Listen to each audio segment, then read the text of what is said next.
Estamos en la semana número 7, temas del día de hoy, corriente eléctrica, circuitos eléctricos y el tema de magnetismo. ¿Correcto? A ver,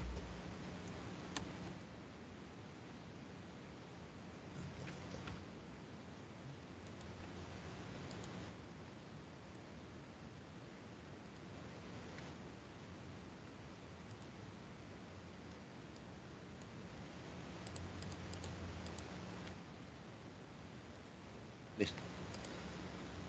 A ver, la primera parte de la teoría o la primera parte de la clase corresponde a corriente eléctrica y circuitos eléctricos. Estos dos temitas o subtemas corresponden al tema de electrodinámica. Recuerda que en la clase pasada nosotros vimos la parte de electrostática, ¿no? El estudio de las cargas eléctricas en su estado de reposo o de equilibrio. Ahora vamos a ver el estudio de las cargas eléctricas en su estado de movimiento. ¿Y qué pasa cuando las partículas cargadas empiezan a moverse? ¿Qué pasa cuando existe un flujo, movimiento de partículas cargadas? Se genera la corriente eléctrica. Entonces, ¿qué es la corriente eléctrica? Es el flujo de cargas eléctricas, ya sean positivas o negativas. Ahora, no es lo mismo una corriente eléctrica para un cuerpo sólido que para un cuerpo líquido o gaseoso. Entonces diríamos por aquí. En un conductor sólido, la corriente eléctrica se debe al movimiento de electrones libres. En cambio, en los fluidos conductores, que vienen a ser los líquidos y gases, la corriente se debe al movimiento de iones positivos o iones negativos. Tenemos que tener una gran diferencia ahí, pues, ¿no? Si fuera un conductor sólido, como ejemplo, los cables de conducción de tu casa, los cables de cobre, a través de esos cables de cobre deben circular electrones. ¿Listo? Electrones. Pero si fuera un líquido conductor, por ejemplo, en la electrólisis tú trabajas también corriente eléctrica, pero en un líquido, ¿cierto? O un gas tal vez. Entonces ahí los que generan la corriente eléctrica vienen a ser los iones, ya sea positivo o negativo. ¿Listo? Dos. La corriente eléctrica que se describe en la teoría se llama corriente convencional. Efectivamente, chicos. Nosotros vamos a analizar corriente convencional. ¿Qué es una corriente convencional? Es una corriente que tiene sentido opuesto al movimiento de los electrones libres.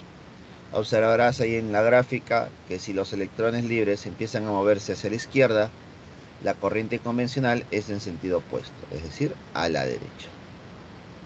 Ahora, muchas veces asumimos que si tenemos una corriente convencional, entonces podemos decir que las partículas cargadas que lo generan ya no serían los electrones, sino serían los protones o cargas positivas para ser más exactos. ¿Correcto? Entonces podemos asociar a una corriente convencional, ¿listo? Podemos asociar a la corriente convencional unas partículas cargadas positivamente, ¿listo? Que se moverían en la misma dirección que la corriente. ¿Correcto? Entonces muchas veces se asocia de esa forma. ¿Listo? La corriente convencional al flujo de cargas positivas. Al flujo de cargas positivas. 3. La corriente eléctrica que se estudia aquí se llama corriente continua o directa. ¿A qué le llamamos corriente continua o directa? Esto se llama continua y directa porque la carga siempre fluye de mayor potencial a menor potencial. El sentido de la corriente continua no cambia con el tiempo. ¿Correcto? Entonces, al ser continua, el, las partículas cargadas positivas o la corriente convencional siempre va a ir de mayor potencial a menor potencial. Siempre de mayor a menor. Y eso es algo sumamente importante. Listo, identificar de qué potencial a qué potencial está yendo o fluyendo la corriente eléctrica. ¿Listo? Entonces, esta viene a ser la corriente eléctrica que es generada por el flujo de partículas cargadas. ¿Listo?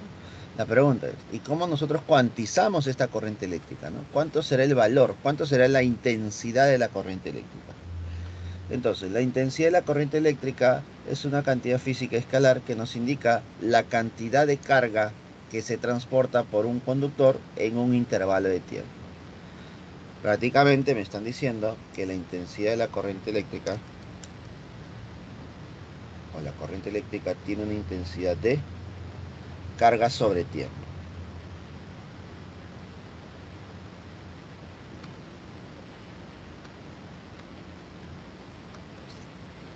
Entonces, la corriente eléctrica tiene un valor de carga sobre tiempo, la cantidad de carga que fluye por unidad de tiempo. Recuerda que la carga se mide en coulomb y el tiempo en segundos. Por lo tanto, coulomb por segundos, ¿qué cosa es? El ampere. Coulomb por segundo viene a ser el ampere.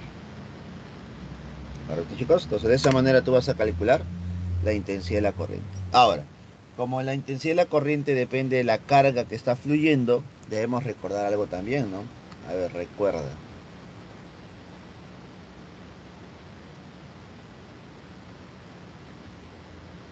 A ver, recordemos. La carga también es igual a número de electrones multiplicado por la carga fundamental. Es decir, debes recordar la cuantización de la carga. Ahí está. Estas dos formulitas se asocian muy, pero muy bien. En la gran mayoría de problemas relacionados a corriente eléctrica lo están relacionando con la cuantización de la carga. La carga es igual a N por E.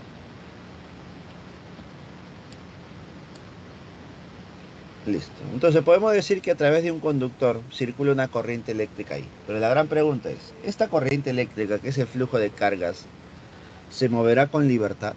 ¿Estas partículas cargadas se estarán moviendo con cierta libertad a través de un conductor?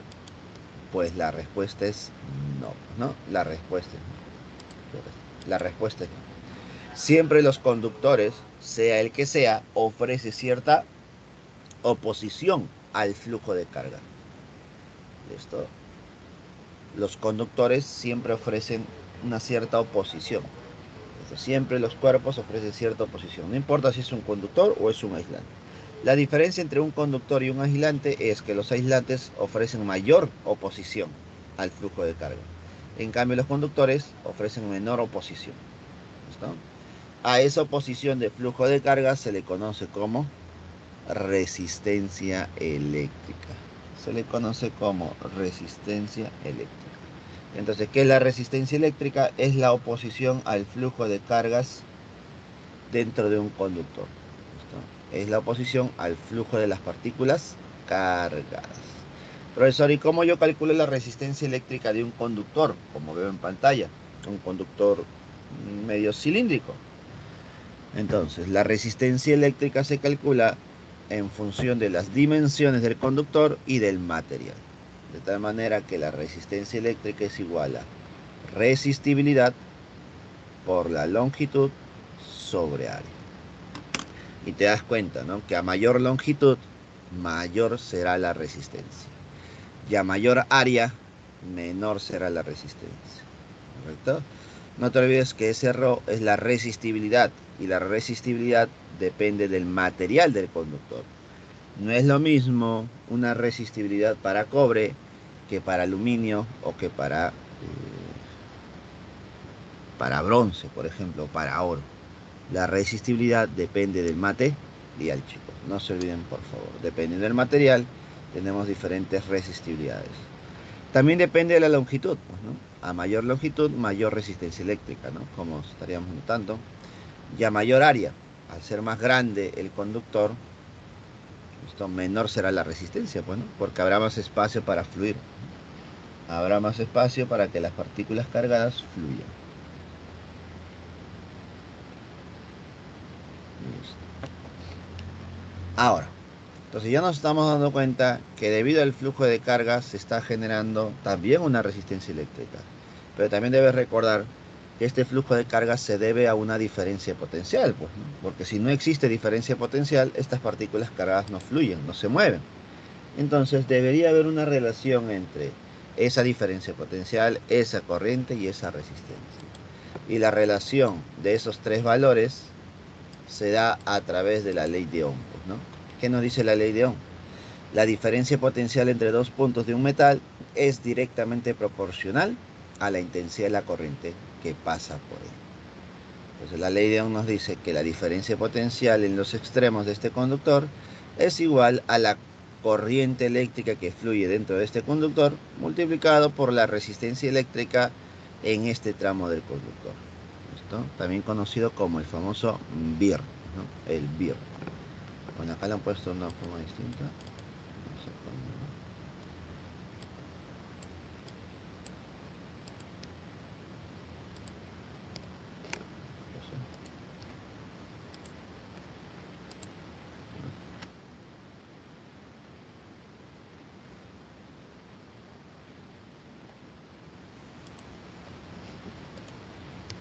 Ahí está. Ver.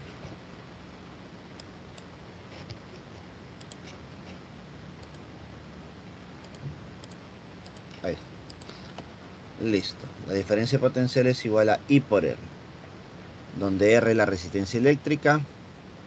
¿Qué más? Por lo general, los conductores que satisfacen esta ley se llaman conductores óhmicos. Y los conductores que no lo satisfacen se llaman conductores no óhmicos, ¿correcto? ¿Qué más? En general, la resistencia eléctrica de un conductor depende de la temperatura del conductor. Efectivamente, chicos. Acá estamos considerando que la resistencia es constante y eso es lo normal para nosotros, pero hay posibilidad de que por ahí la resistencia cambie. Porque recuerda algo, la resistencia de un conductor depende del material, ¿no? ¿Listo? Y el material puede estar sometido a diferentes temperaturas. Entonces, al someterlo a diferentes temperaturas, va a generar que la resistencia eléctrica también cambie. También cambie. ¿Correcto?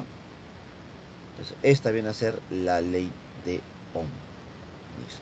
Ahora, ¿qué más podemos analizar para una resistencia eléctrica? Nos vamos a dar cuenta que debido a esta oposición, escucha bien, debido a esta oposición al flujo de cargas, se va a generar en el conductor una disipación de energía en forma de calor. Se genera una disipación de energía en forma de calor.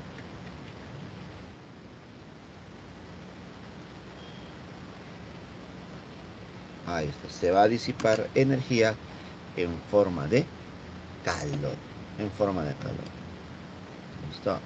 Y ese calor liberado o esa energía liberada va a depender de la potencia que ofrece el conductor o la potencia que ofrece el sistema, ¿no? Entonces, ¿cómo nosotros podemos calcular esa potencia? La potencia eléctrica nos indica la rapidez con la que la energía eléctrica se transforma en calor u otra forma de energía. Esta potencia eléctrica es igual a la intensidad de la corriente por el voltaje. Bueno, algunos lo conocen como el V. Vamos a poner el orden.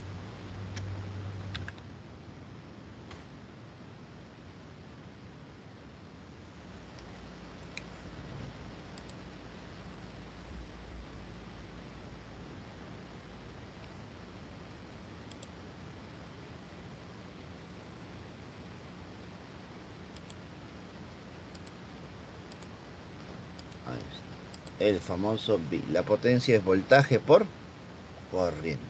La potencia, voltaje por corriente. Listo. ¿Está? Una vez que tú conozcas la potencia, también puedes calcular la energía, el calor liberado, ¿cierto? Ahora, no es la única forma de calcular la potencia, ¿no? Hay formas distintas de calcular esta potencia. Recuerda que la ley de Ohm nos permite relacionar la corriente, voltaje y la resistencia, ¿no? Esto nos daría otras formas de potencia. Por ejemplo, mediante la ley de Ohm, que es igual a voltaje igual a I por R, podemos decir que la potencia también es igual a I al cuadrado por R. O tal vez voltaje al cuadrado entre R. Tres formas distintas de calcular la potencia. Tres formas distintas de calcular la potencia. Una vez que tú conozcas la potencia, esto te va a permitir calcular el calor liberado, ¿no? Recuerda también que la potencia es igual al calor liberado por unidad de tiempo. ¿Listo? La potencia es igual al calor liberado por unidad de tiempo. ¿Listo? Ahí está. Y con esa igualdad de la potencia igual al calor sobre tiempo, podemos despejar. Vamos a aprovechar y despejamos de acá. Si yo despejo, el calor liberado es igual a potencia por el tiempo. Entonces, en función de la potencia, nosotros podemos encontrar el calor que se libera. Profesor, pero la potencia hay tres formas distintas de calcularlo. Ah, efectivamente. Entonces, si yo tengo otras formas de calcular la potencia, podemos decir que el calor liberado es igual a esa potencia, como si fuera un I al cuadrado por R multiplicado por el tiempo. O voltaje al cuadrado sobre R multiplicado por el tiempo. Entonces se me generan más formas de calcular la energía liberada o el calor liberado, ¿cierto? A toda esta expresión del calor liberado en forma disculpa, a toda esta energía liberada en forma de calor se le conoce como efecto Joule, el efecto Joule. Y eso lo podemos ver también en los focos, por ejemplo, ¿no? En los focos también se observa ese efecto. ¿Correcto, chicos? ¿Hasta ahí alguna consulta? Coméntenme, por favor.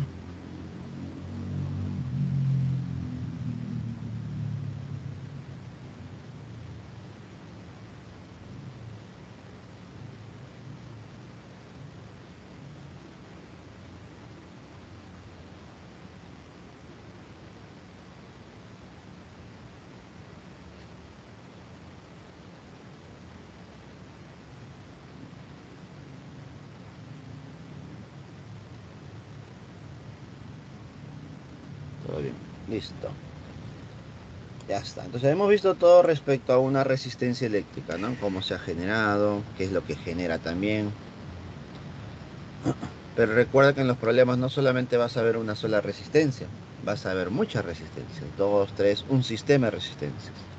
Entonces lo que tú tienes que hacer es aprender a cómo analizar todo ese conjunto de resistencias, ¿no? Esto, empezar a reducir y qué es lo que se va a cumplir. Entonces vamos a ver por aquí las conexiones de resistencias eléctricas. Conexiones de resistencias eléctricas. ¿Qué tipo de conexiones podemos tener? Podemos tener conexiones en serie y conexiones en paralelo. Entonces por aquí tenemos una estructura donde las resistencias están en serie.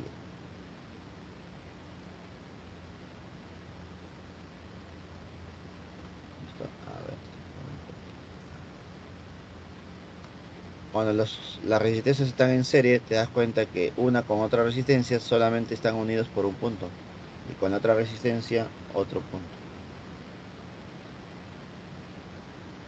¿Listo?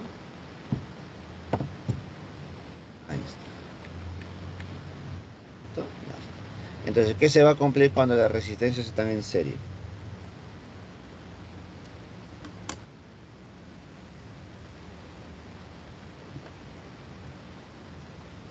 ¿Qué es lo que se va a cumplir? Si las resistencias están en serie, se va a cumplir lo siguiente. Miren. Sabemos que las resistencias liberan energía en forma de calor. Debido a esa energía liberada en forma de calor, es posible que una resistencia se queme, ¿cierto? Es posible que una resistencia se queme. ¿Listo? Si una de estas resistencias se quema, entonces tendríamos que cambiar esta resistencia. Ahora, otra opción es cambiar todo el sistema. Pero para cambiar todo el sistema por uno solo, debes saber cuál es el equivalente. ¿Cuál es el equivalente? ¿Listo? Entonces, el equivalente, la resistencia equivalente, cuando están en serie, se calcula mediante la suma directa.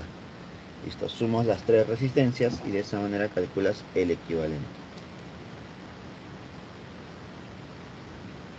¿Listo? Entonces, siempre que las resistencias estén en serie, se calcula mediante la suma directa.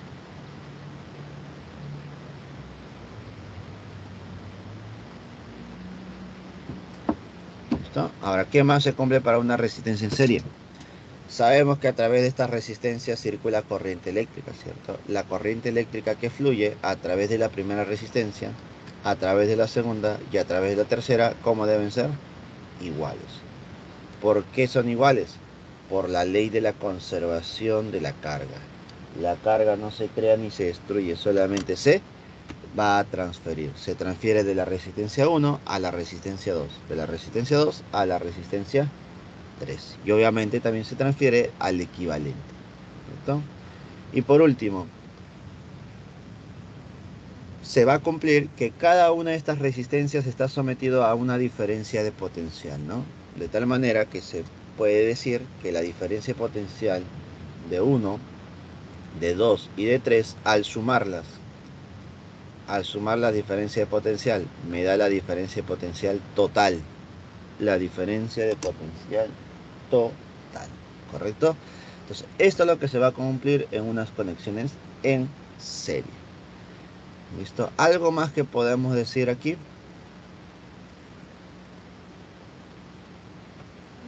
Creo que es suficiente. Vamos con la siguiente conexión. Conexión de resistencias en paralelo. Conexión de resistencias en paralelo. A ver, ¿cuándo dos resistencias o más resistencias están conectadas en paralelo?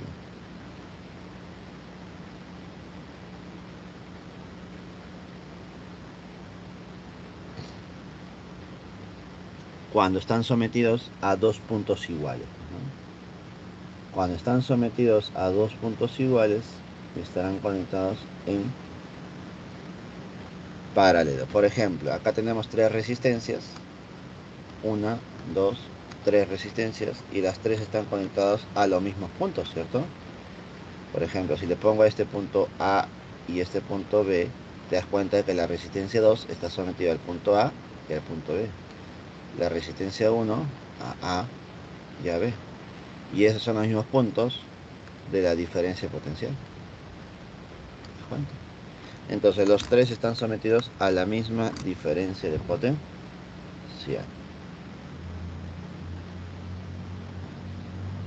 A la misma diferencia potencial. Ahora, ¿qué se cumple cuando están conectados en paralelo? Cuando están conectados en paralelo, ¿listo? Se puede quemar una de las resistencias y obviamente, ¿qué vas a hacer tú? Vas a reemplazarlo, pues, ¿no? Vas a reemplazar. Entonces, ¿cómo yo reemplazo todo el sistema por uno solo? ¿Listo? Mediante un equivalente. ¿Cómo se calcula el equivalente cuando están conectados en paralelo? Mediante la suma de inversas. La inversa de la resistencia equivalente es igual a la inversa de la resistencia 1 más la inversa de la resistencia 2 más la inversa de la resistencia 3. Mediante la suma de inversas podemos calcular la resistencia equivalente. ¿Qué otra conclusión podemos obtener? Como todos están sometidos a los mismos puntos A y B, podemos decir que todos tienen la misma diferencia de potencia. Todos están sometidos a la misma diferencia de potencial. Y por último, como están conectadas en paralelo, no puedo decir que la corriente eléctrica por cada uno de ellos es la misma, ¿cierto? ¿Por qué? Porque la corriente principal se está dividiendo en tres ramas, pues. Se está dividiendo en tres resistencias. Por lo tanto, se va a cumplir que la corriente total es igual a la suma de corrientes. La corriente total es igual a la suma de corrientes. Corriente eléctrica 1 más corriente eléctrica 2 más corriente eléctrica 3. Listo, entonces eso es lo que nosotros vamos a hacer en los problemas con resistencias, en serie o en paralelo.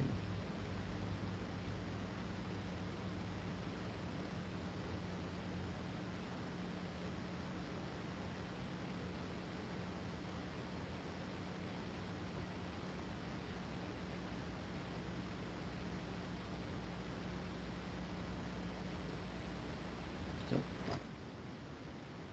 Ahora, no solamente vamos a analizar full resistencias o puras resistencias, sino que también vamos a analizar fuentes de fuerza electromotriz. ¿Y qué es una fuente de fuerza electromotriz? Es una FEN. ¿Qué es una FEN, chicos? Es una fuente de energía eléctrica prácticamente. Que puede ser una pila, una batería o el mismo toma corriente, ¿no? Entonces, es la fuente que nos proporciona la corriente eléctrica y la energía eléctrica.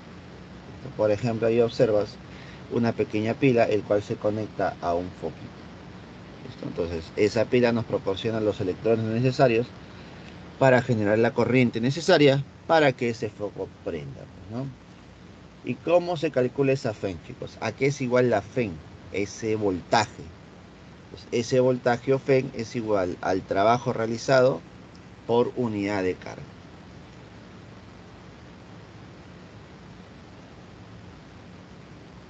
Entonces, internamente, ¿qué cosa está haciendo esa FEN? Está generando flujo de carga. Al generar flujo de carga, se está generando un trabajo. Entonces, ese trabajo realizado por unidad de carga genera la FEN. Recuerda que la FEN es lo mismo que una diferencia potencial, ¿correcto? La FEN es lo mismo que diferencia potencial. No nos compliquemos la vida. Listo. Entonces, ya conociendo la FEN, ya podemos analizar lo que ocurre con resistencias y con FEM, ¿cierto? Para poder analizar ya circuitos más complejos, ¿no? Circuitos más complicados. Pero antes de ello, debemos ver la parte de medidores eléctricos. Dentro de los medidores eléctricos tenemos a los amperímetros y a los voltímetros. ¿Qué es un amperímetro? Un amperímetro mide la intensidad de la corriente eléctrica. Se conecta en serie con un resistor. En un amperímetro ideal, la resistencia interna se considera nula, por lo tanto la resistencia es cero. Si la resistencia es cero, entonces podemos decir que la intensidad de la corriente que se mide es la exacta, es decir, el mismo que fluye por ese cable, es decir, no se altera el valor de la corriente. Por ese motivo se conecta en serie, pues, no altera nada. En cambio, un voltímetro mide la diferencia potencial entre dos puntos de un circuito. Se conecta en paralelo a un resistor. En un voltímetro ideal, la resistencia interna se considera infinita.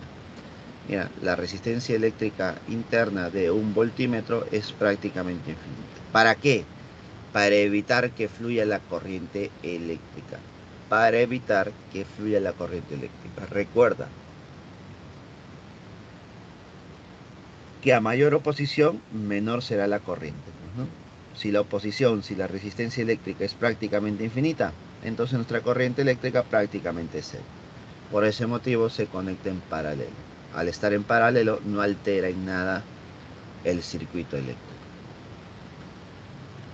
Ya teniendo claro los medidores eléctricos, ahora sí nos vamos a los circuitos complejos. ¿Y cómo yo analizo un circuito complejo, un circuito más elaborado? A través de las leyes de Kirchhoff.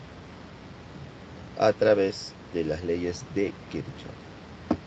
¿Cuántas leyes son? Son dos leyes. Ley de nodos y ley de mallas. La primera ley de Kirchhoff nos dice lo siguiente.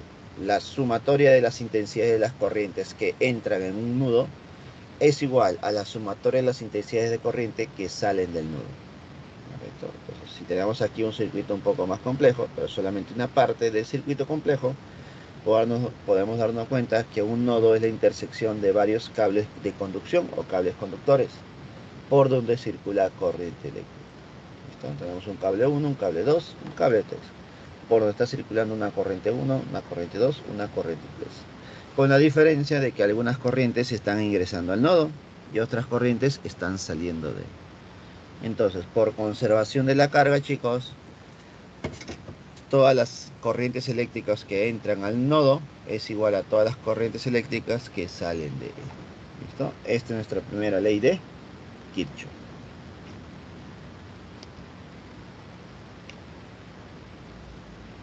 Vamos con la segunda ley de Kirchhoff. Ley de mallas. ¿Qué me dice la ley de mallas? La suma algebraica de FEMS en una malla es igual a la suma algebraica de los voltajes I por R en cada resistor de la malla. Entonces, sumatoria de FEMS es igual a sumatorias de I por R, donde se va a usar el signo más cuando el sentido de la FEM y el sentido de la corriente coinciden con el sentido de la corriente, con el recorrido de la malla. Y se usa el signo menos cuando el sentido de la FEM y el sentido de la corriente son opuestos al sentido del recorrido de la malla.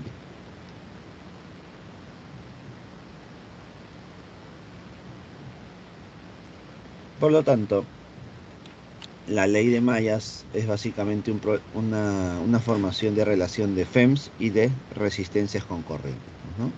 En un circuito muy complejo puedo tener muchas mallas. Puedo tener, por ejemplo, en esa imagen tengo 2 mallas. Incluso puedo tener hasta 3, ¿no? Puedo tener 3 mallas.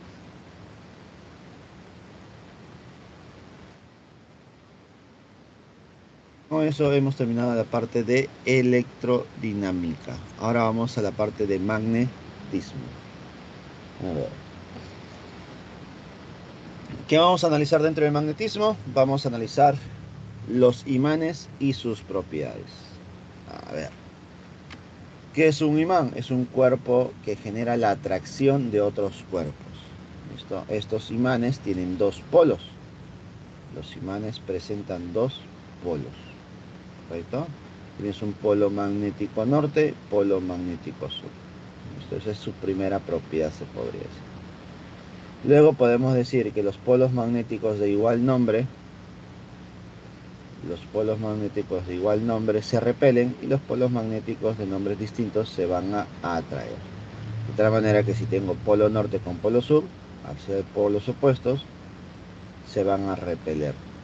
Pero si tengo sur con sur o norte con norte, se van a atraer.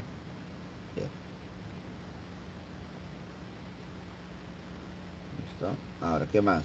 A esa interacción de atracción o repulsión entre los polos de los imanes se le llama fuerza magnética, amigo. Entonces, a esa interacción se le conoce como fuerza magnética. Y se dice que el imán crea un campo magnético en el espacio que lo rodea. Claro, no tiene un poco más de sentido, ¿no? ¿Cómo dos cuerpos pueden interactuar si es que ni siquiera están en contacto? Entonces, la interacción entre dos cuerpos a distancia se debe o se genera a través del campo magnético.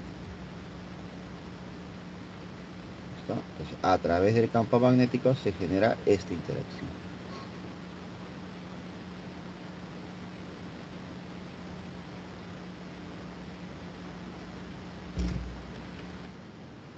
Acá tenemos las líneas de campo magnético o líneas de inducción.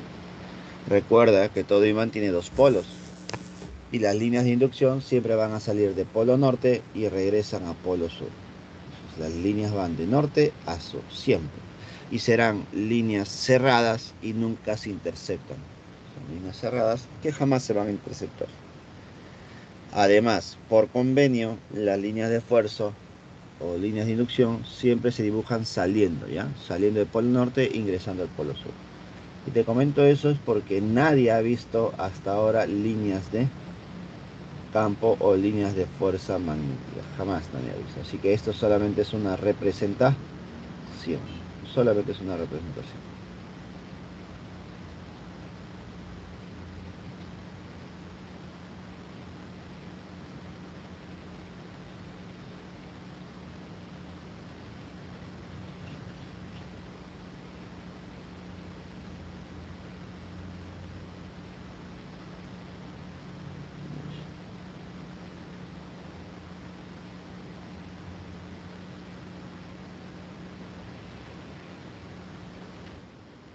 Ahora, los otros, lo que hemos visto hace un momento, son imanes, ¿no? Imanes en general.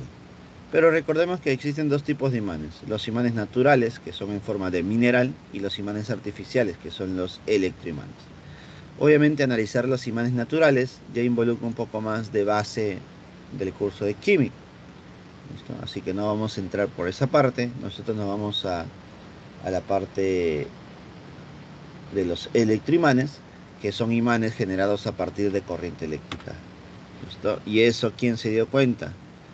Se dio cuenta Oester. Bueno, mediante un experimento llamado el experimento de Oester, él llega a la conclusión que toda corriente eléctrica genera a su alrededor, ¿no? Toda corriente eléctrica genera a su alrededor un campo magnético. ¿Listo? Entonces, ya sea que sea una corriente eléctrica rectilínea o circular, podemos generar eso. ¿Listo? Ahora, ¿qué es lo que tú tienes que aprender el día de hoy? A cómo graficar ese campo magnético y a cómo calcular el campo magnético alrededor. ¿Listo? Más que alrededor, chicos, es muy importante identificar el campo magnético en un punto. Porque eso es lo que yo quiero. Representar el campo magnético en un punto. Y en ese punto, saber cómo es la dirección del campo y cuánto es el valor. ¿Listo? Correcto. Entonces tenemos aquí el primer caso.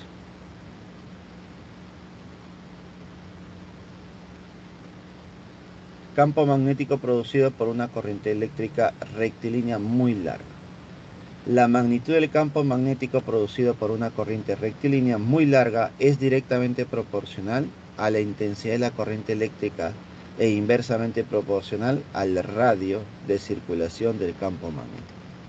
Conclusión: la intensidad del campo magnético es igual a mu sub 0, que es la permeabilidad magnética del vacío, multiplicado por la corriente eléctrica, dividido entre 2pi por R, donde R viene a ser la distancia, ¿no? R viene a ser la distancia. Ahí. Y me doy cuenta que a través de esta corriente eléctrica ahí está circulando a su alrededor un campo magnético, ¿cierto? Ahora te preguntarás, profe, ¿y cómo yo grafico el campo magnético alrededor? Lo vas a hacer a través de la regla de la mano derecha. ¿Listo? A través de la regla de la mano derecha nosotros vamos a graficar el campo magnético alrededor. Observa por ahí, mira.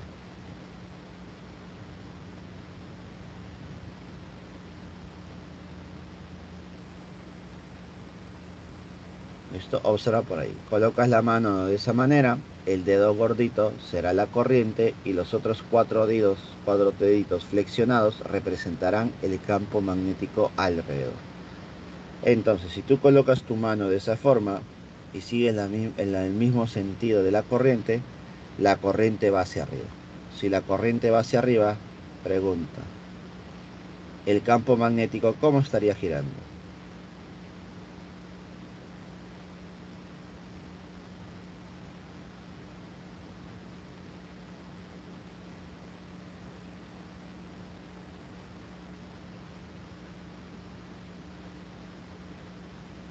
A la derecha. Estaría girando a la derecha. A ver, pues si tú haces con tu mano esa misma expresión, la corriente eléctrica va hacia arriba y los cuatro deditos deben envolver, como si estuvieras agarrando una botella o estuvieras envolviendo o sobando algo, estaría envolviendo y estaría envolviendo en sentido anti-horario, ¿cierto? Es como si estuvieras envolviendo al cable conductor, es como si estuvieras envolviendo con los cuatro deditos que te quedan.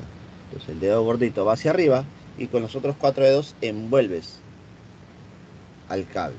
Entonces podemos notar que el campo magnético gira en sentido antihorario. Esto gira en sentido antihorario. Listo.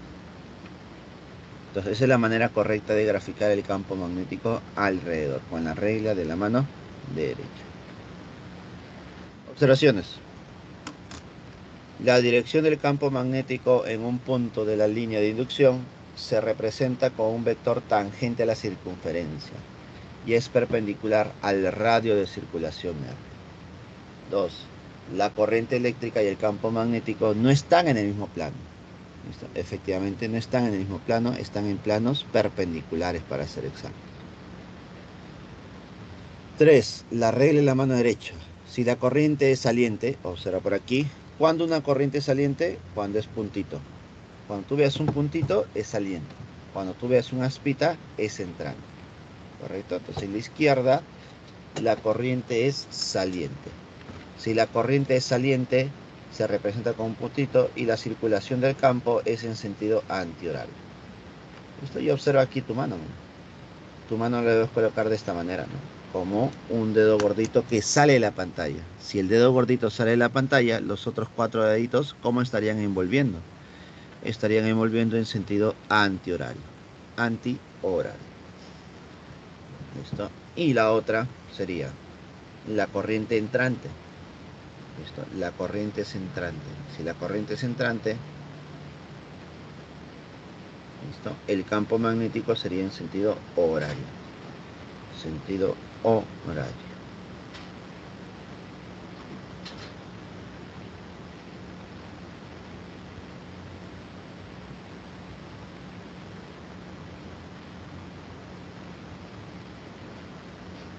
Listo, chicos.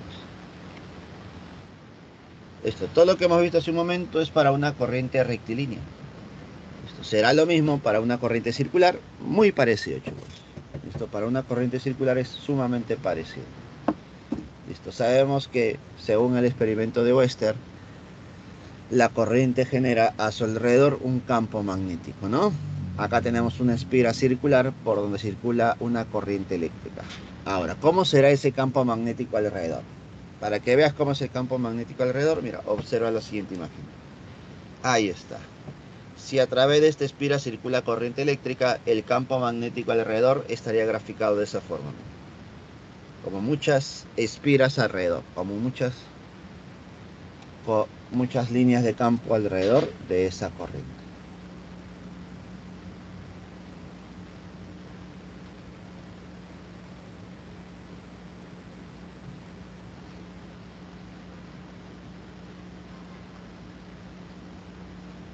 ¿Listo? Pero nosotros no vamos a estar analizando todas esas líneas, ¿no? No. Nosotros solamente vamos a analizar una sola línea. Y justo es la línea que pasa por el centro de la espiral. ¿Y por qué esa línea, profesor, y no todas las demás? Porque justo esa línea que pasa por el centro es el campo de mayor intensidad. Justo la línea que pasa por el centro, el campo magnético central, es la de mayor intensidad, es la de mayor valor. Así que esa es la que nosotros vamos a usar. Ya. Entonces, si aquí yo tengo la corriente eléctrica en sentido antihorario, el campo magnético debe ser saliente del centro. Recuerda que nosotros vamos a analizar solamente la del centro, solamente la del centro. Entonces la corriente eléctrica es en sentido antihorario y nuestro campo magnético sería saliente del centro. ¿Y cómo se calcula el valor de este campo magnético inducido en el centro de la espira? Su valor sería mu sub 0 por la corriente dividido entre 2R.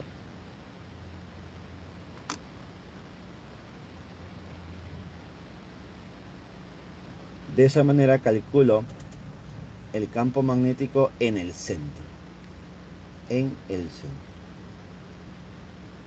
¿Listo? Recuerda que en el centro es de mayor valor, ¿no? Es el de mayor valor.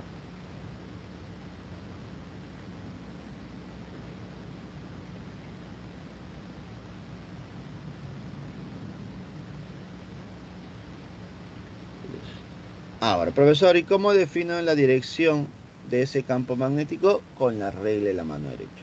Aplicas la misma regla de la mano derecha, pero de manera invertida. Hace un momento consideramos que la corriente eléctrica era la rectilínea y el campo magnético era el circular, ¿no? Era alrededor, el que volvía. Ahora vas a hacer al revés. La que es rectilínea es el campo y la que envuelve ahora es la corriente, ¿no? La corriente.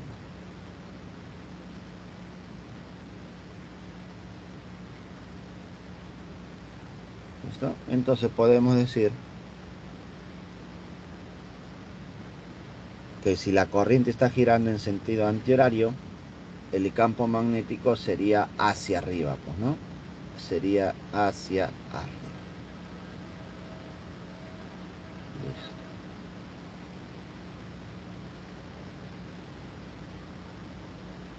Entonces, de esa manera, con la regla de la mano derecha, tú defines el sentido, bueno, la dirección tal vez, ¿no? Del campo magnético. ¿Listo? Generado por esa espira circular.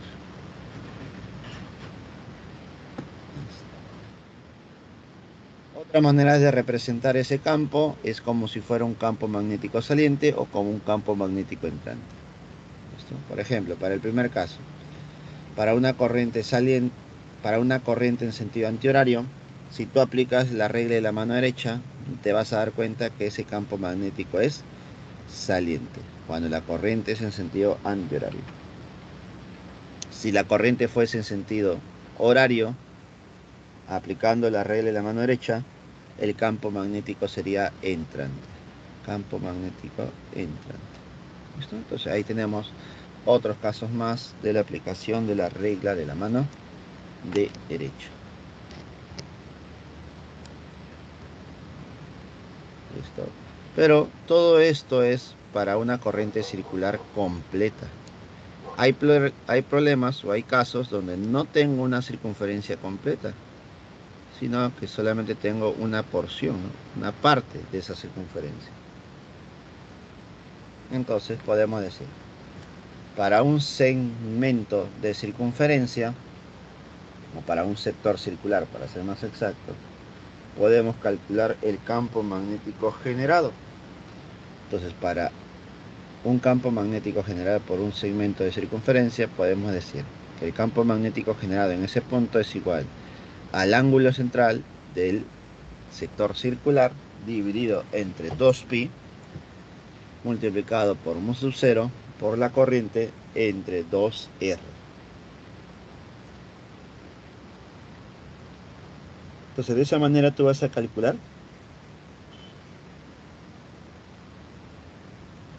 vamos a calcular el campo magnético generado para un sector circular, ¿no? O un segmento de corriente circular.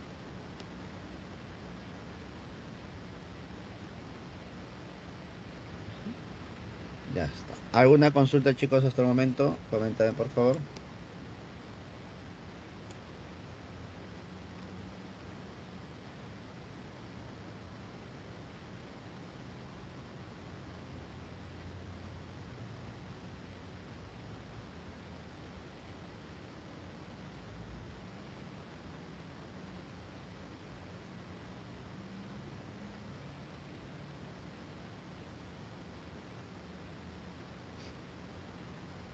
¿Alguna consulta, chicos?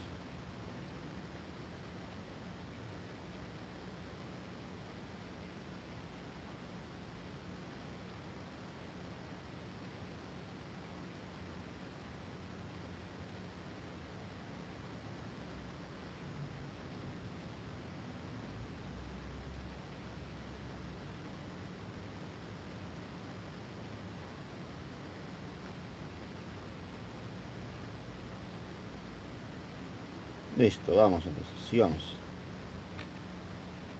Una vez ya definido lo que es el campo magnético y saber cómo se está generando el campo de formas distintas, ya podemos analizar las interacciones dentro de este campo. ¿Listo? ¿Y qué es lo que va a ocurrir cuando nosotros, por ejemplo, ingresemos una partícula cargada dentro de un campo magnético? Siempre que hay una partícula cargada en movimiento dentro de un campo magnético, se va a generar una fuerza. Esta fuerza es la fuerza magnética. Por ejemplo, tenemos ahí en la gráfica un campo magnético externo, que es el campo B, y tenemos una partícula cargada positiva que se mueve con cierta velocidad. Entre la velocidad y el campo se está formando cierto ángulo de inclinación. De tal manera que si hay una partícula cargada moviéndose dentro de un campo magnético, sobre esta partícula se va a generar una fuerza magnética. Y el valor de esta fuerza magnética es igual a carga, rapidez por campo multiplicado por el seno del ángulo. Carga, rapidez por campo multiplicado por el seno del ángulo. ¿Listo? También conocido como el quiero ver buenos sentimientos. ¿Listo? Entonces la fuerza magnética se calcula con quiero ver buenos sentimientos.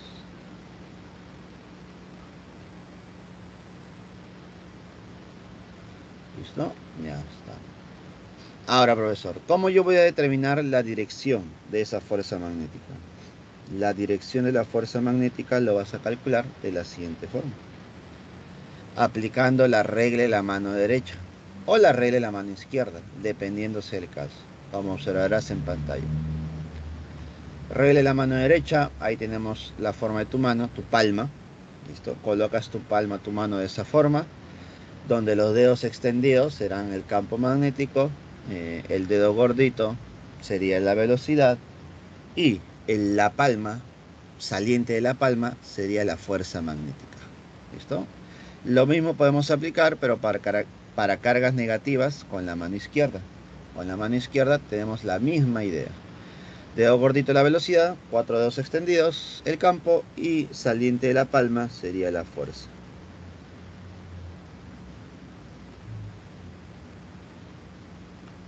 Listo.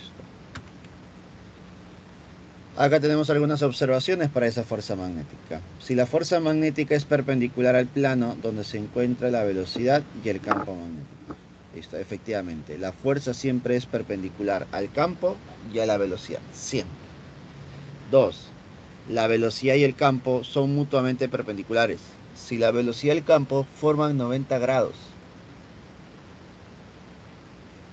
entonces el seno de 90 vale 1. Si el seno de 90 vale 1, la fuerza magnética es máxima y tiene un valor de carga por rapidez por campo. 3. Si la velocidad y el campo son paralelos, es decir, para un ángulo de 0 grados, o antiparalelos para un ángulo de pi. Entonces la fuerza magnética es 0. La fuerza magnética sería 0. Y 4. Si la velocidad de la partícula es 0 o la carga es 0, la fuerza magnética también será 0. Es decir, que para generar fuerza magnética no basta que sea una carga, sino que sea una carga en movimiento. Debe ser una partícula cargada en movimiento. ¿Correcto, chicos? Tengan en cuenta eso. Listo. ¿Y qué pasa cuando una partícula se mueve dentro de un campo magnético? Se genera una fuerza magnética. Sí. Y con esa fuerza magnética y con esa velocidad puede generar una trayectoria. ¿Qué tipo de trayectoria? ¿Cómo se mueve la partícula? A través de una trayectoria circular. Entonces, siempre que tenemos una partícula cargada dentro de un campo magnético, se va a generar una trayectoria circular, donde la fuerza magnética es una cantidad física que va a apuntar hacia el centro. Si la fuerza magnética apunta al centro de la trayectoria, podemos decir que esa fuerza magnética es una fuerza centrípeta. Y si es una fuerza centrípeta, es igual a la masa por la aceleración centrípeta. ¿Listo? Esta es la fuerza centrípeta.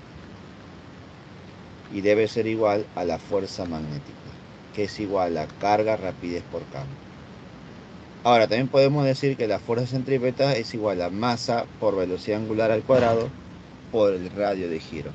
Y de esta igualdad tú ya puedes analizar lo que desees, pues, ¿no? Puedes analizar o bien el radio de giro, la velocidad tangencial o la velocidad angular. Y así sucesivamente podemos analizar muchas cosas más. Entonces, una partícula dentro de un campo magnético puede generar una trayectoria circular. ¿Listo? Ahora, ¿qué pasaría si tuviésemos un conductor, pues, ¿no? Una varilla conductora? ¿Listo? A través de esta varilla conductora va a empezar a circular una corriente eléctrica. Si circula una corriente eléctrica a través de esta varilla, entonces sobre la varilla existirá una fuerza magnética también. ¿Cuál será esa fuerza magnética? La fuerza magnética generada sobre el conductor es igual a... La fuerza magnética es igual a corriente eléctrica, longitud del conductor, multiplicado por el campo magnético, y esto le tienes que agregar el seno del ángulo, multiplicado por el seno del ángulo.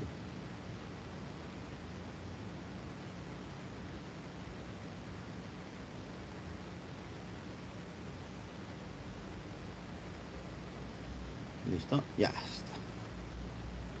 Profesor, ¿y cómo determina la dirección de la fuerza? Regla de la mano derecha, chicos. Regla de la mano derecha. La corriente es el dedo gordito, los 4 dedos extendidos sería el campo y la palma representaría la fuerza magnética.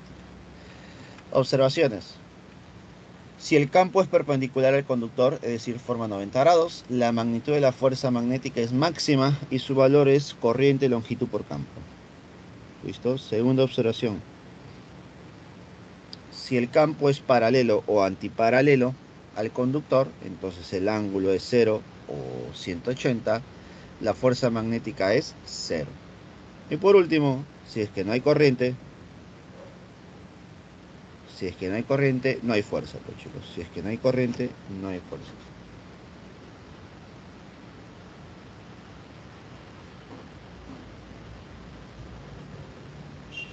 Listo. La última parte de la teoría sería la siguiente.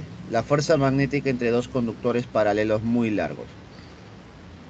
Normalmente estos cables conductores están dentro de un tubo, ¿no? En tu casa, por ejemplo, en las conexiones eléctricas, tú vas a tener un tubo de conexión, esto por donde van a circular varios cables. Cuando en estos cables circula una corriente en la misma dirección, entre estos cables se genera una fuerza magnética de atracción. Pero si la corriente eléctrica van en direcciones opuestas, entonces la fuerza magnética sería de repulsión. ¿Listo? Atracción y repulsión. ¿Y qué se va a cumplir? Que la fuerza magnética por unidad de longitud, es decir, por cada metro en contacto o en interacción, es igual a mu sub 0 por el producto de las corrientes dividido entre 2pi por la distancia. ¿Correcto? Entonces la fuerza magnética por unidad de longitud es igual a mu sub 0 por el producto de las corrientes dividido entre 2pi por la distancia. Y esto sería la última parte de la teoría del día de hoy. Ahora sí, a comenzar con los problemitas. Vamos a ver cómo están los problemas.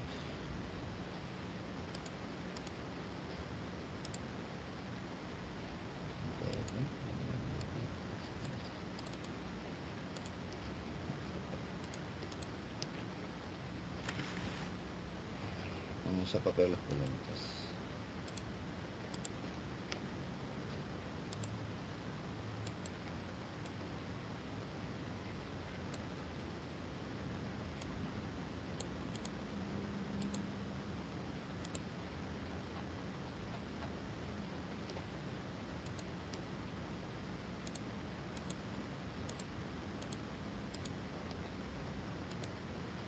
Vamos, primera pregunta.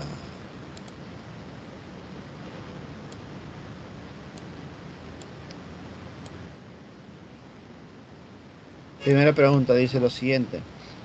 Si consideramos una persona que sufre una parálisis de los músculos respiratorios cuando fluye sobre él una intensidad de la corriente de 20 miliamperes durante 1 milisegundos, pregunta, ¿cuál será la cantidad de electrones que circula por la persona?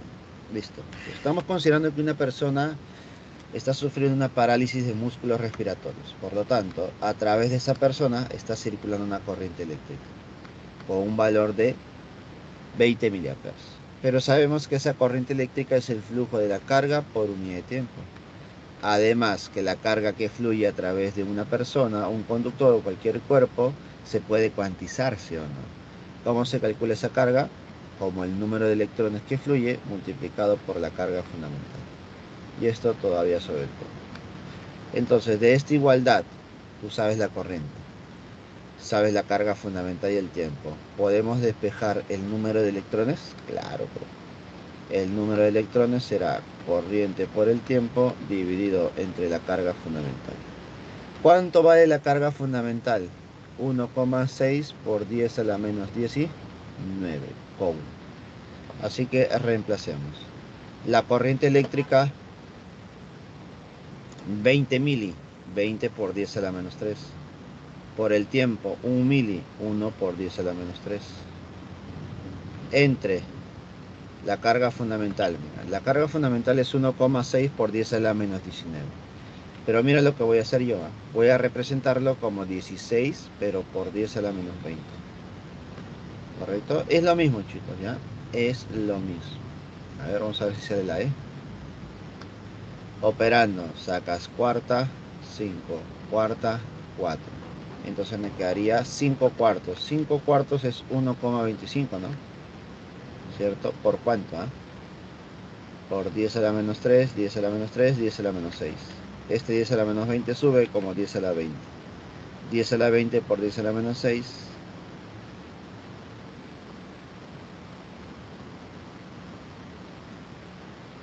Sería 10 a la 14.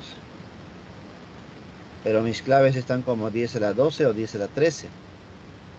Entonces voy a colocarlo como 10 a la 12 o 10 a la 13. A ver, ¿cuál sería la respuesta correcta? Voy a colocarlo como 10 a la 13. A ver, te prestas un 10, te quedaría 12,5 por 10 a la 13. Listo. Pregunta número 1. ¿La respuesta es la E? Sí, mira, la respuesta es la E. Problema número 1 resuelto, chicos. 1, enanito. Vamos, siguiente pregunta. Vamos a ver por aquí.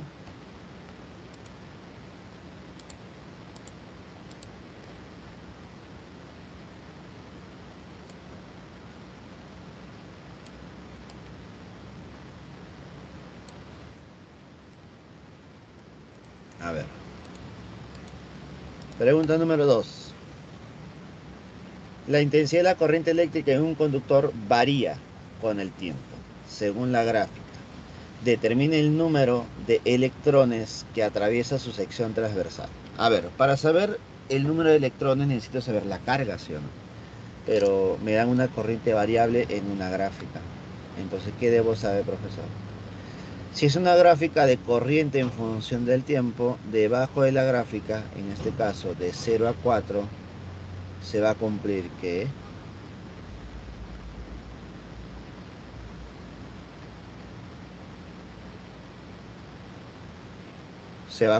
el área es igual a la carga.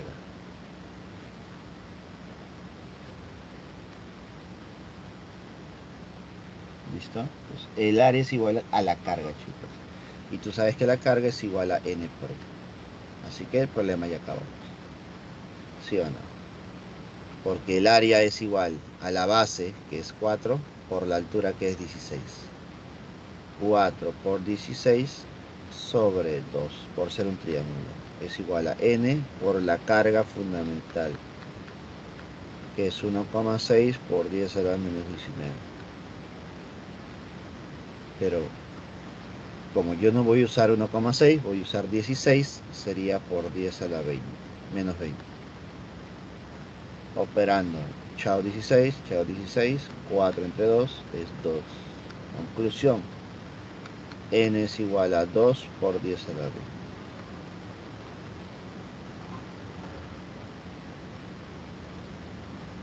Pregunta número 2, la respuesta y clave efectivamente es la A. Listo, muy bien. Muy bien. Vamos, siguiente pregunta.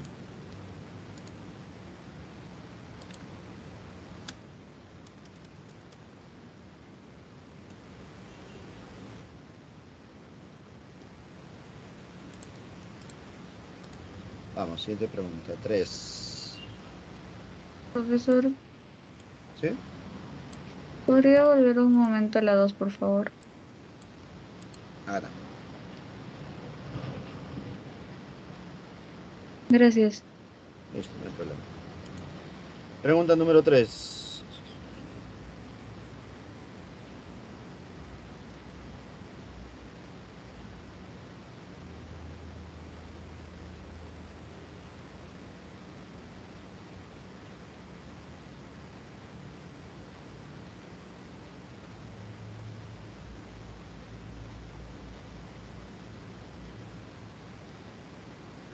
Se muestran dos conductores de modo que la resistencia eléctrica del conductor 1 es 40. Determinen la resistencia eléctrica del conductor 2. Si este conductor 1, si el conductor, respecto al conductor 1, respecto al conductor 1, sabiendo que representa la cuarta parte de su área transversal y la mitad de la resistibilidad eléctrica, pero el doble de longitud. Ya. A ver, tengo el conductor 1. Para el conductor 1 voy a considerar que el área es A, la longitud es L y el material es con resistividad ρ. De tal manera que su resistencia, ¿cuánto vale? 40. Listo, a esto le voy a llamar resistencia 1. Pero para el conductor 2, el área, ¿cuánto sería? El área es la cuarta parte, ¿no? Representa la cuarta parte de su área transversal. Entonces el área es A entre 4. La longitud es el doble. Y la resistibilidad, la mitad. Listo, por lo tanto habrá una resistencia R2. A ver, recordemos. La resistencia R1 se calcularía como el producto de la resistibilidad por la longitud entre área. Y esto debería valer 40.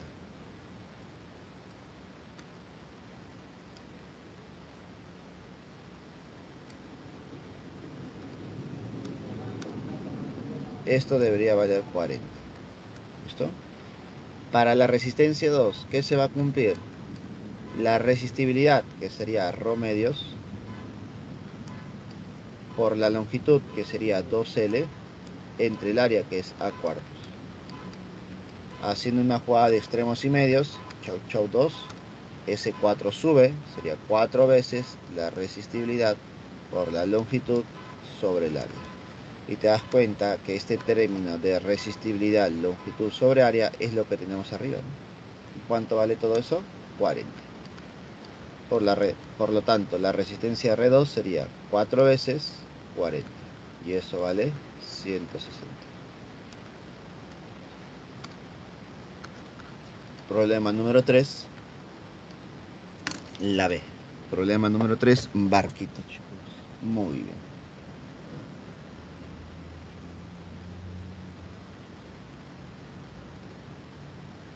Vamos, siguiente pregunta.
Pregunta 4. Determine la resistencia equivalente entre A y B del grupo de resistores conectados como se ilustra en el gráfico. A ver, debo calcular la resistencia equivalente, ¿no? ¿Listo? Para estas resistencias conectadas. A ver, ¿cómo estarán conectadas estas resistencias? Observará que hay diferentes grupos, ¿no? Observarás que por arriba están conectadas en serie. Y cuando están conectadas en serie, ¿cómo se calcula el equivalente? Voy a ponerle una resistencia equivalente 1. Esta resistencia equivalente 1, al estar conectadas en serie, se calcula con la suma. 10 más 10 sería 20. 20 ohms. Ahora, observarás por aquí que tengo otras dos resistencias, pero que están conectadas en paralelo. Al estar conectadas en paralelo,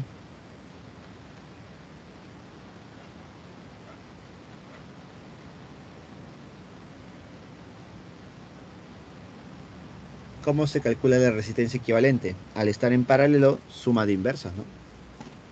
Entonces podemos decir que la inversa de la resistencia equivalente 2 es igual a la inversa de 24 más la inversa de 12. Pero recuerda algo, al sumar estas fracciones yo puedo homogenizar por 2 por 2, ¿y qué me queda? Me quedaría 3 sobre 24. Conclusión, la resistencia equivalente 2 sería, ¿cuánto? 8, ¿no? 8. 8. Entonces ya tengo 20, ya tengo 8. Me faltaría el tercero.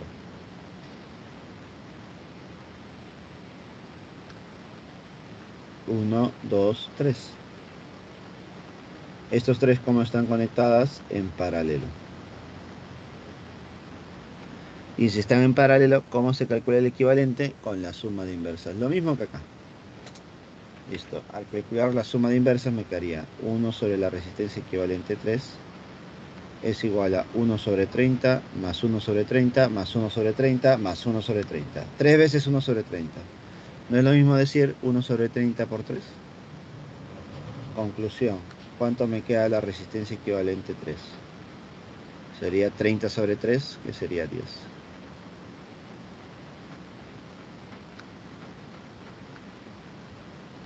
Listo. Ya tengo las resistencias equivalentes. Así que mi nuevo circuito sería el siguiente. Si esto es A, tengo por aquí un 20.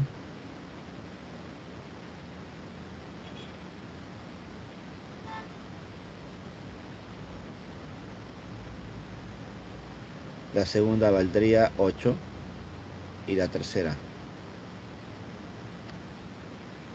10. ¿Y cómo están conectadas estas tres? Me voy a dar cuenta que estas tres están conectadas en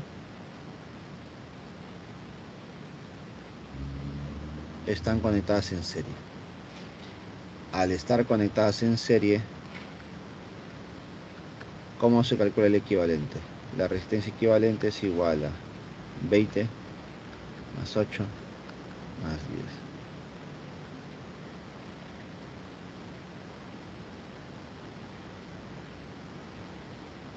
Por lo tanto, la resistencia equivalente valdría 38.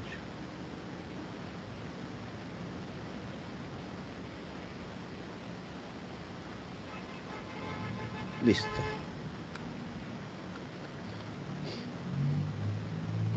Pregunta número 4, resuelta. ¿Alguna consulta, chicos? Profesor, ahí es 38, no 36. 38 dije. Puse 36. Gracias. Gracias. Ahí está. Por lo tanto, la clave sería la C, ¿no? Efectivamente. 4 casitas.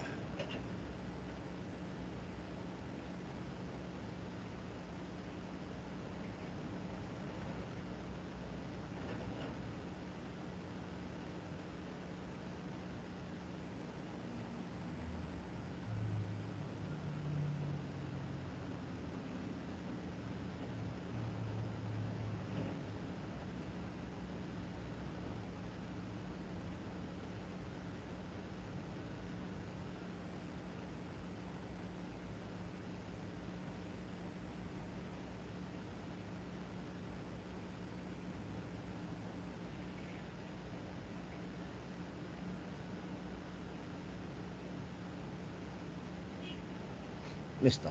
Vamos, siguiente preguntita. La 5. ¿Qué me dice la 5?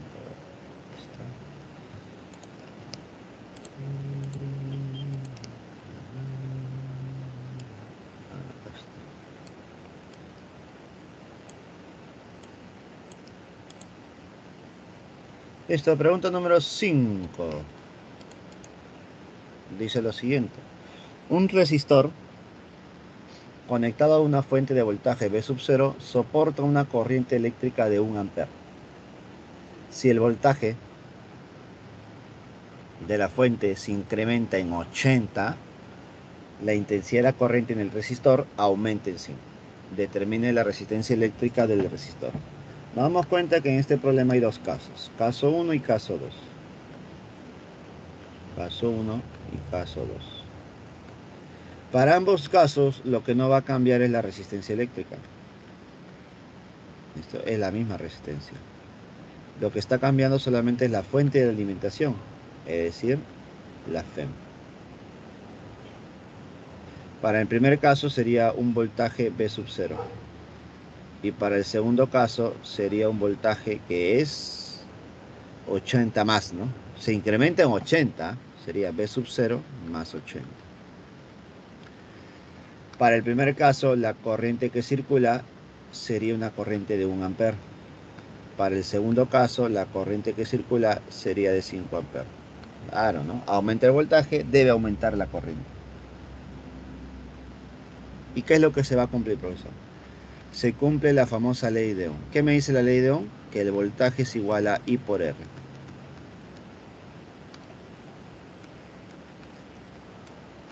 El voltaje es igual a I por R. Entonces, para el primer caso, para el caso 1, el voltaje ¿cuánto es? V sub 0. La corriente ¿cuánto es? 1 ampere. Y la resistencia sería R. Por lo tanto, el voltaje es igual a R. Para el caso 2, ¿quién sería el voltaje? V sub 0 más 80. La corriente ¿cuánto es? 5. Y la resistencia R. Como a mí me están pidiendo la resistencia R, entonces voy a reemplazar este V sub 0. ¿Por cuánto? Por R. Entonces tendríamos por aquí R más 80 es igual a 5R. Entonces, conclusión, R pasa a restar, sería 4R. 4R es igual a 80. Respuesta, R, ¿vale?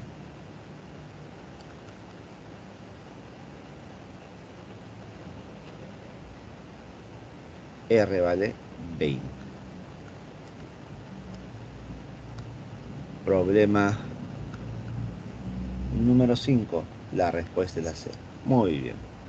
Casita, chicos. Casita. Esta es la 5.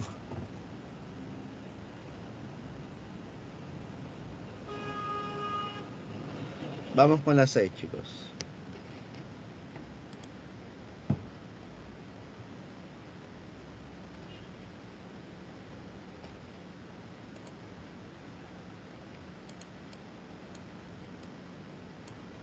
Vamos a ver la 6.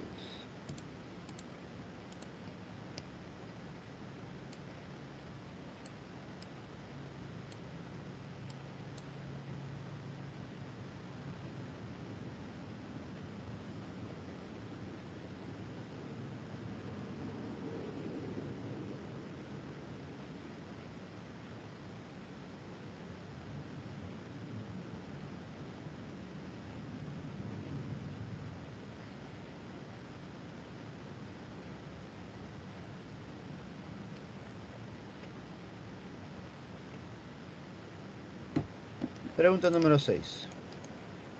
Dice, los distintos aparatos electrónicos como los celulares, las calculadoras o las computadoras requieren de circuitos eléctricos para su funcionamiento. Entre sus dispositivos se encuentran los llamados resistores, que se utilizan para regular los voltajes, dividir la corriente eléctrica o proteger un determinado o todo el aparato electrónico. La figura muestra el esquema de un circuito si se sabe que a través del resistor de 2R circula una intensidad de la corriente de 1 ampere. ¿Qué magnitud tiene el resistor equivalente del circuito? A ver, ¿qué magnitud tiene qué valor tendrá la resistencia equivalente? Bueno,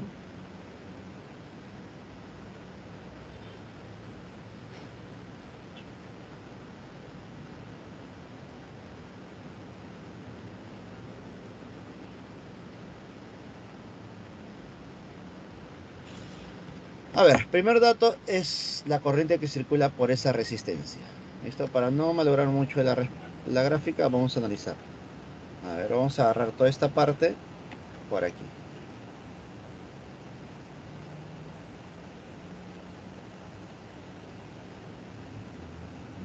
Ahí está. Por arriba es 2R y por abajo es R. Ya está. Me están diciendo que la corriente que circula por el de arriba sería una corriente de 1 amper. Ahora, ¿qué se va a cumplir cuando yo tengo dos resistencias en paralelo? Cuando yo tengo dos resistencias en paralelo, la relación entre la resistencia y la corriente debe ser inversa. Debe ser inversa. O algo más práctico, mira. Como estas dos resistencias están sometidos a los mismos puntos, A y B, significa que ambos tienen la misma diferencia potencial. Por lo tanto, si tienen la misma diferencia potencial, el producto, escúchame bien, el producto de la resistencia por la corriente debe ser la misma para ambos. Por lo tanto, por abajo debe circular una corriente de tal manera que al multiplicar te debe dar el mismo resultado que arriba. ¿Cuál es el resultado de arriba? 2R por 1, 2R. Entonces, ¿cuánto debería ser abajo la corriente? Para que me salga 2R. Debe ser igual a 2 amperes. ¿Te das cuenta? Entonces la corriente por abajo es 2 amperes. De tal manera que el producto es el mismo.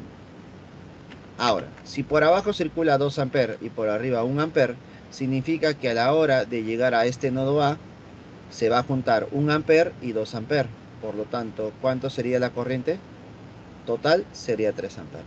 Conclusión, a través de este circuito está circulando una corriente de 3 amperes. ¿Listo? Y esa es la corriente del sistema. ¿Y qué se cumple para el sistema?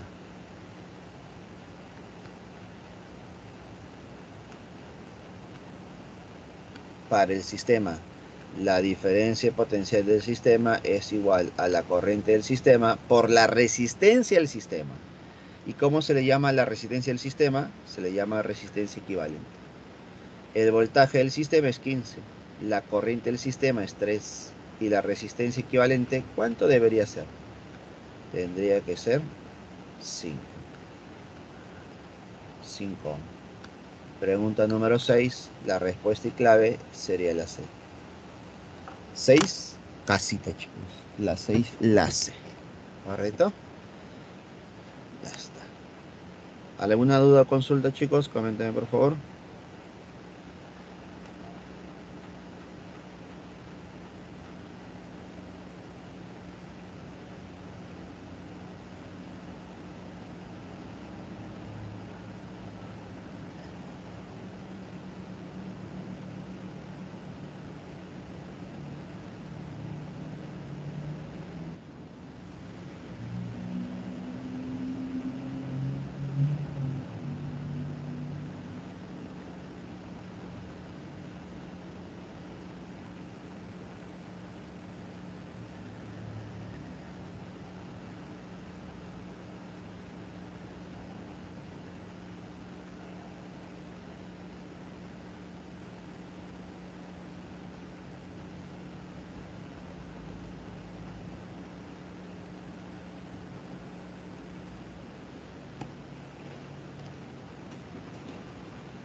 Vamos, siguiente pregunta. La 7.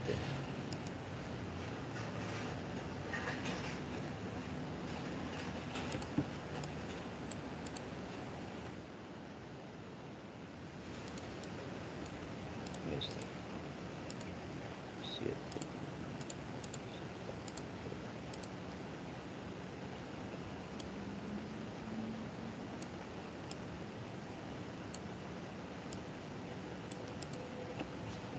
Pregunta número 7. Dice lo siguiente.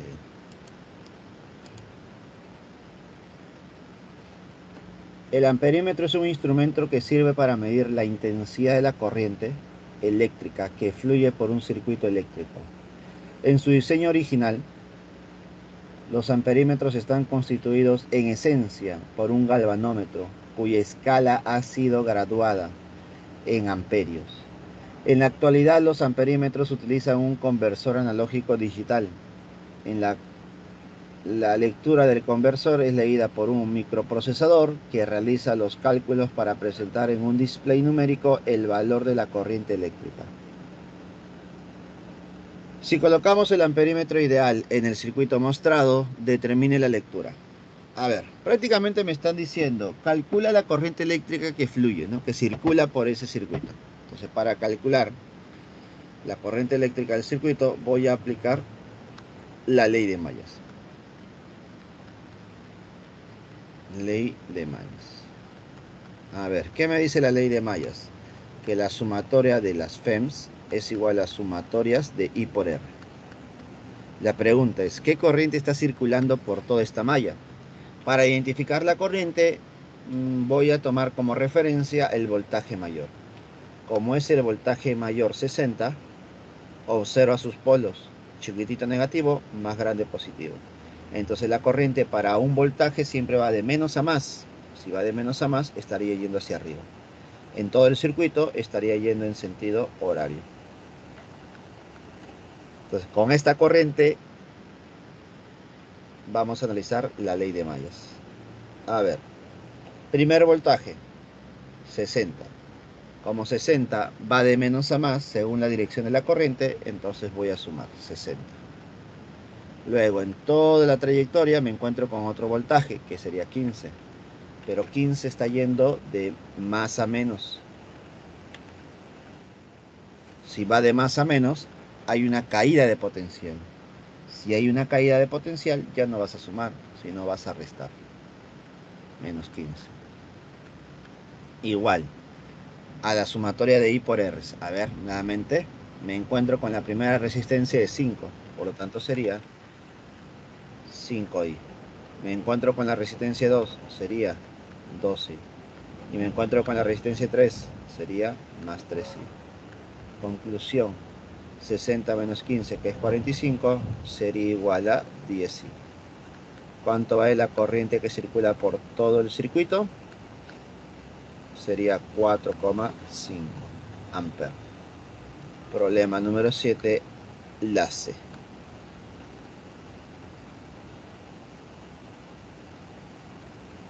7 casita, chicos. Vamos con la 8.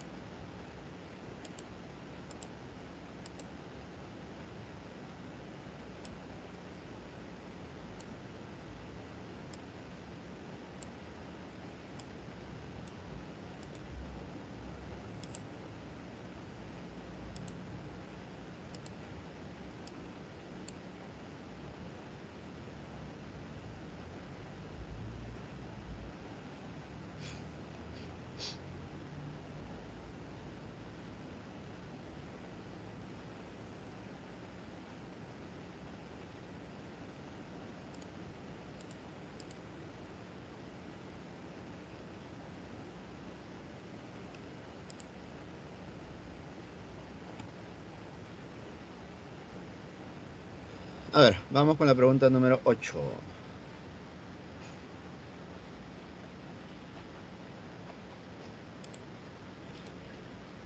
¿Qué me dice la pregunta 8?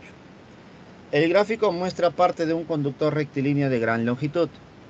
Si la inducción magnética en el punto A es de 6 microtesla, determine el módulo de la inducción magnética en C. A ver, ¿cuánto será la inducción magnética en C? Es decir, ¿cuánto es el campo magnético en el punto C? Observa, por favor. Recordemos que el campo magnético en un punto se calcula mediante la siguiente fórmula. Un sub 0 por la corriente dividido entre 2pi por R, donde R es la distancia, ¿correcto? R es la distancia. Como yo tengo dos puntos, diremos, el campo en A sería mu sub 0 por la corriente dividido entre ¿cuánto? Dividido entre 2pi por la longitud. La longitud sería L. ¿Listo? 2pi por la distancia, bueno, L. Y esto, según el problema, vale 6 microtesla. ¿Listo? No hay problema. Ahora vamos con el potencial en C. Es igual a mu sub 0 por la corriente entre 2pi por la longitud, que sería 3L.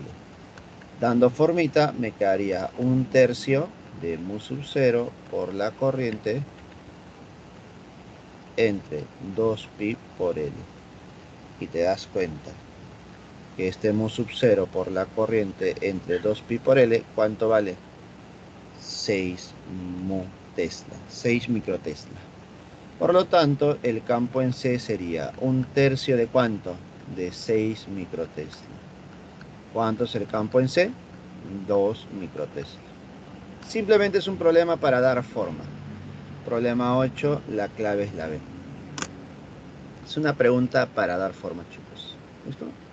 Y así voy a tener muchos problemas de caso 1 con caso 2. Y la gran mayoría de problemas de caso 1 con caso 2 es para dar forma nada más.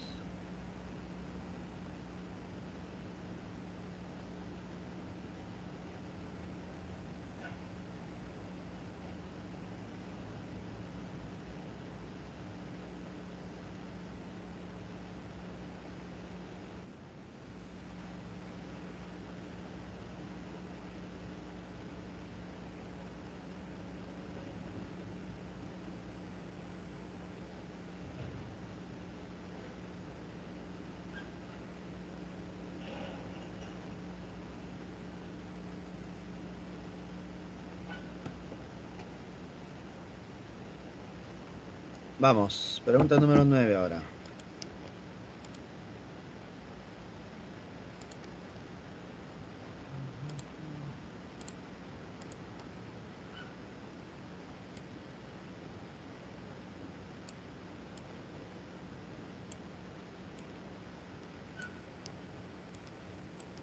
A ver, pregunta 9.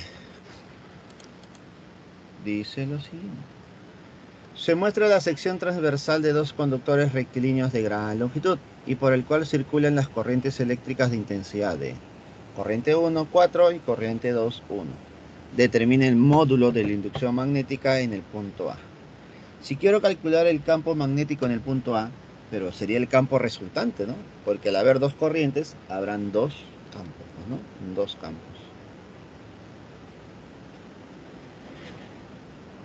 Listo, entonces ponemos por aquí. La corriente eléctrica 1, que es de 4 amperes, genera a su alrededor un campo magnético. Usando la regla de la mano derecha, el campo magnético sería en sentido antihorario. Ahora, yo no quiero saber solamente cómo es en este punto, yo quiero saber cómo es en el punto A. Entonces, graficando el campo magnético en A, sería distancia perpendicular a esta distancia. ¿Sería hacia arriba o hacia abajo? Siguiendo el sentido antihorario, antihorario, antihorario, debería ser hacia arriba. Entonces, el campo magnético en A, el campo magnético 1 sería hacia arriba. Ahora, para la corriente 2 es entrante, ¿no? La corriente 2 es entrante. Si la corriente 2 es entrante, usando la regla de la mano derecha, el campo magnético es horario. Si es horario, horario, horario, horario, horario, ¿hacia dónde apuntará? Hacia arriba. Sería horario, el campo magnético 2 apunta hacia arriba. ¿Qué debo hacer cuando el campo magnético 1 y el campo magnético 2 apuntan en la misma dirección? Debo sumarlos. Debo sumar para calcular la resulta. A ver, profesor, ¿y cómo se calcula cada uno de estos campos? El campo magnético es igual a mu sub 0 por la corriente dividido entre 2pi por la distancia r. Voy a calcular el campo 1, voy a calcular el campo 2 y los voy a sumar. Campo 1, mu sub 0, 4pi por 10 a la menos 7. La corriente 1, 4. Entre la distancia, bueno, 2pi por la distancia, que es 10, pero 10 centímetros, pásalo a metros, por 10 a la menos 2. Operando, el pi se van, acá mitad, mitad, 2, 2 por 4 es 8. ¿8 por cuánto? Por 10 a la menos 6. Ese es el campo número 1. El campo número 2. 4pi por 10 a la menos 7. La corriente es 1 sobre 2pi por la distancia que es 10 centímetros por 10 a la menos 2. El pi se va. Ahí está. Mitad 1, mitad 2. ¿Cuánto me queda? 2 por 10 a la menos 6. Si tenemos 8 por 10 a la menos 6 y 2 por 10 a la menos 6, el campo resultante sería campo 1 más campo 2. ¿Cuánto sería la suma? 10 por 10 a la menos 6. ¿Y qué cosa es el 10 a la menos 6? Microtest. Problema número 9. Efectivamente, la respuesta es la A. Avioncito.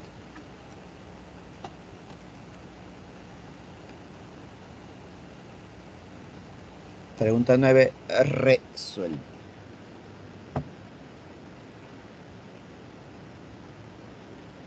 Vamos con la última pregunta.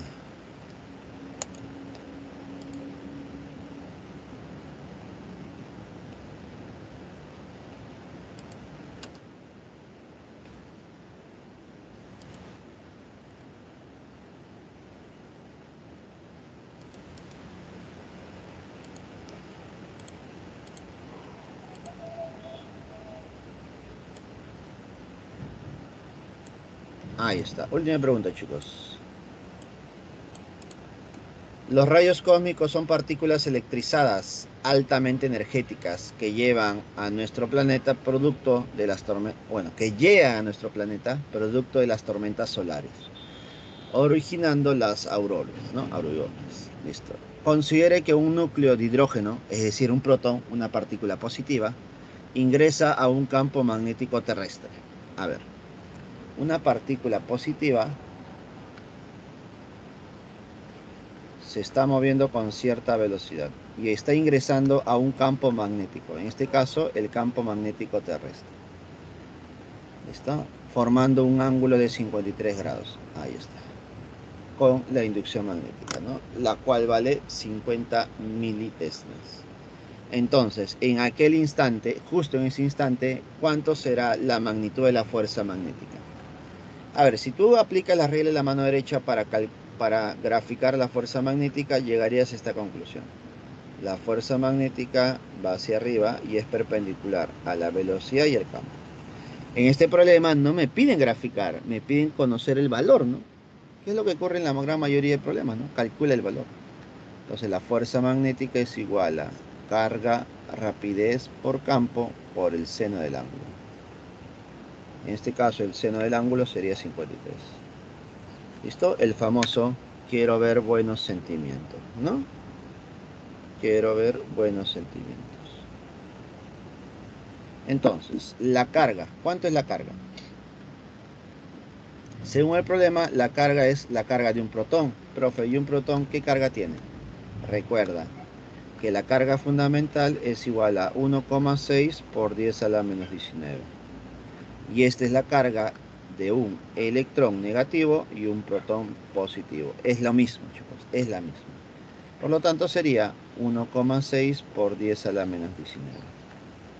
Por la velocidad. ¿Cuánto es la velocidad? 5 por 10 a la 4. ¿Cuánto es el campo? 50 por 10 a la menos 3. Ahí me falta el seno de 53, ¿no? Por acá.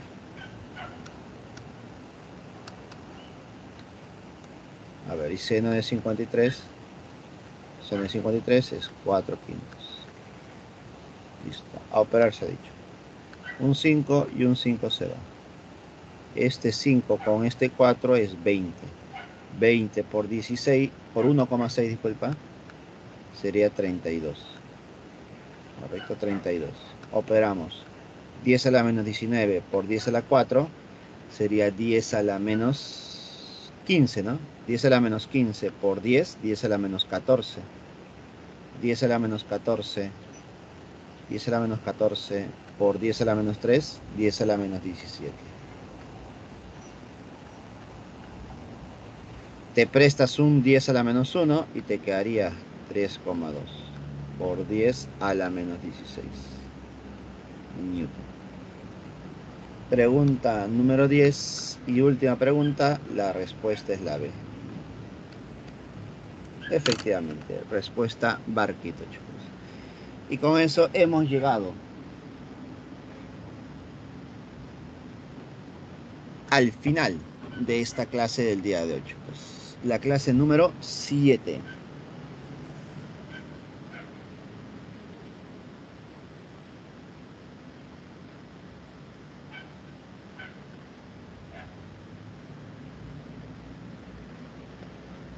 Listo. ¿Alguna consulta, chicos? Comenten, por favor.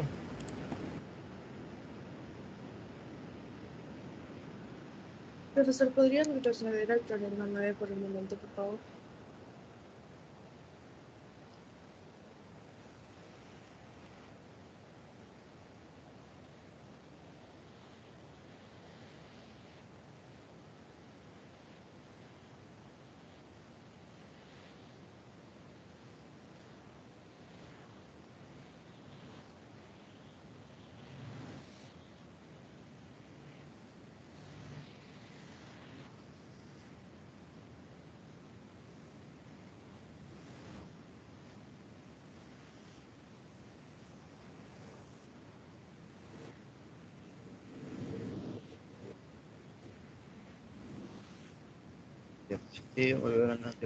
Diapositiva 8 o pregunta 8.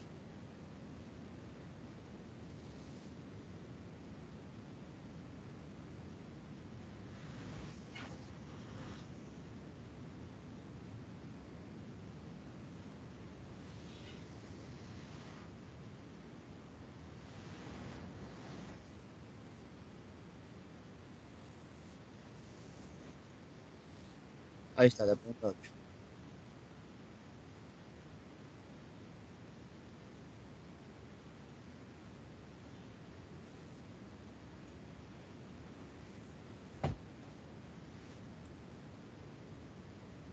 Pregunta, ok, acá está.